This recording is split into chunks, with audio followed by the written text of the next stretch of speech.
এ ভাই, একটা good news আছে জানিস? শোন, চাকরিটা আমি পেয়ে গেছি, আর আমি ওই ডিএম স্যারের সাথে কথা বলছি, তোর চাকরিটাও হয়ে যাবে। এসব করে কি হবে ভাই? তুই না শিল্পী, হ্যাঁ? লেখাফেখা ছাড়া, অভিনয় ছাড়া তুই থাকতে পারবি? হ্যাঁ, আর এসব চাকরি করে লাভ নেই। এইসব চাকরিতে দুদিন পর ধাক্কা মেরে বার করে দেয়। স্যালারি তো শুনেছি লেটে আসে। কি হবে এসব করে? হ্যাঁ, সব তো নেগেটিভ কথা ছাড়া কোনো জায়গা নেই নাকি?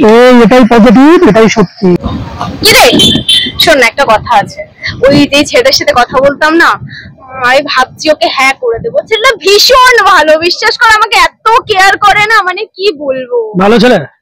হ্যাঁ, আমার তো ভালোই লাগে। তুই জানিস মালটা 1 নম্বরের সারা চিটিং আছে, চরিত্রহীন। মালটার ওতে সাবস্ক্রিপশন আছে।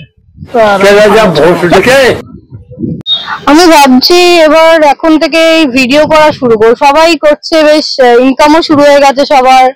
ভাবছি আবার চেষ্টা করে দেখি। এগুলো করে কোনো লাভ নেই রে। কেন? আমিও তো করেছিলাম, কত ভালো ভালো ভিডিও বানাতাম।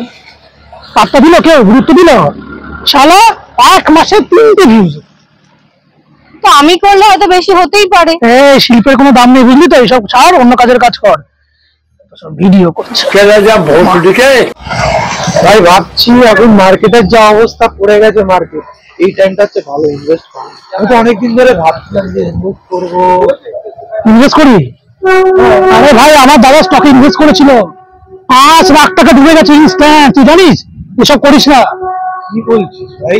একটা কাজ কর, লটারি কার্ড, তাও কিছু উঠতে পারে। এসব করে কোনো লাভ নেই। যা যা, আমি তো ভেবেছিলাম করবো। তুমি শালা যেটা বলছো ওটা করো না। শালা জ্ঞান দিচ্ছে যত বাবা।